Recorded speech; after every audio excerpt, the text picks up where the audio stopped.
So greetings, Friday greetings to you, my friends at St. Luke and friends of St. Luke. I want to tell you two stories today that kind of show what an epiphany is, since we're in the epiphany season.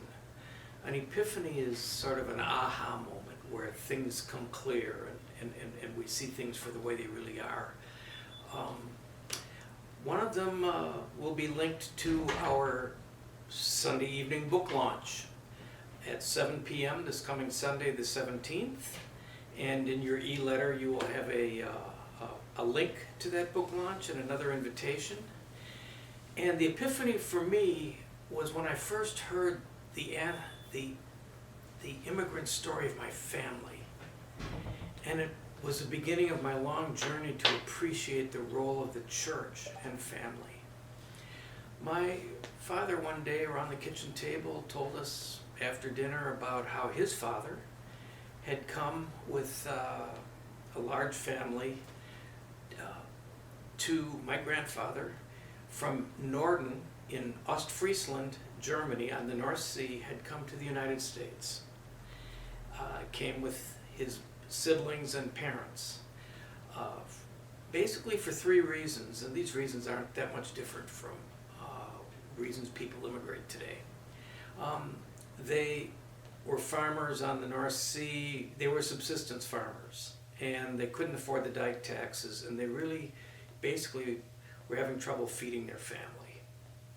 Second, they were looking for religious freedom as Lutherans in a country dominated by the state church. But also very important, farmers like my great-grandfather and grandfather were fodder, cannon fodder in the growing imperialism in Germany of Bismarck and the Kaiser and so on, fighting wars. And so they took their family and they came here. Long voyage through New York where my grandfather, who was a boy at the time, was very, very sick most of the time and doesn't remember much of that ocean journey from Bremerhaven to New York. They stayed in New York maybe a day or two, and then they got on a train. And at midnight in Clara City, Minnesota, on a Saturday night, the pastor was there to meet them at the train station. Made sure, paid for their dinner that night, made sure that they were kept in the hotel nearby, and made sure they got to church the next day. After church the next day, the other members took them out to their first farm, raised their barn, gave them the seed corn for the first harvest. It was the church that helped my family make a stand, and that was an epiphany for me. That welcoming the stranger was literally a part of my story. In the book, They Are Us, Lutherans and Immigration, I tell that immigrant story, and I want to quote from my uncle, my grandfather's brother, who in 1950 wrote up his recollections and the journals he kept. There was not much room in our new house, which had a kitchen, living room, and a small bedroom downstairs. Upstairs, under the rafters, there was just a general attic, which we curtained off into two parts to separate the sheep from the goats. There were 9 of us. In July of our first year on the farm, we received visits from Indians. They were members of a party of men, women, and children who were camping at Willow Lake, about 2 miles south of us. At first, 3 men came to the farm and asked for hay. Father gave them all they could carry. The next day, a number of women came asking for flour, sugar, and salt. Mother gave them as much as she could spare. On the 3rd day, the women came again, bringing their babies all dressed up and washed clean. This time they brought presents that they had made themselves, such as knives made out of soft reddish stone. It was evident that they wished to show their friendliness. Of course, it was necessary to use sign language. Of course, the epiphany here is that those who greeted my immigrant grandparents were themselves here first. Another epiphany. On Monday we will celebrate the birthday again of Dr. Martin Luther King Jr. And Dr. King had come to a point early on when he was ready to give up.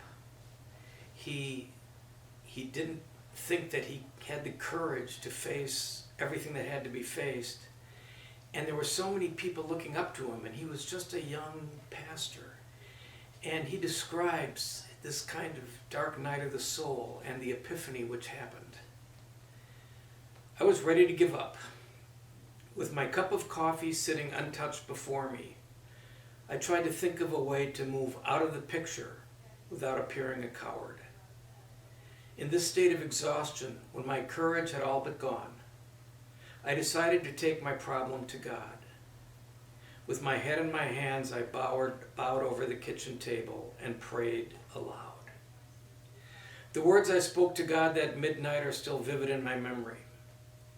I am here taking a stand for what I believe is right, but now I'm afraid. The people are looking to me for leadership. And if I stand before them without strength and courage, they too will falter. I'm at the end of my powers. I have nothing left. I've come to the point, Lord, where I can't face it alone. At that moment, he wrote, I experienced the presence of the divine as I had never experienced God before. It seemed as though I could hear the quiet assurance of an inner voice saying, stand up for justice, stand up for truth, and God will be at your side forever. Almost at once, my fears began to go. My uncertainty disappeared. I was ready to face anything. Martin Luther King Jr. was changed by this epiphany, often referred to as his vision in the kitchen. What epiphanies is God showing you of God's continued presence in your life? What epiphany is God sharing with us at St. Luke? A transforming vision to follow Jesus.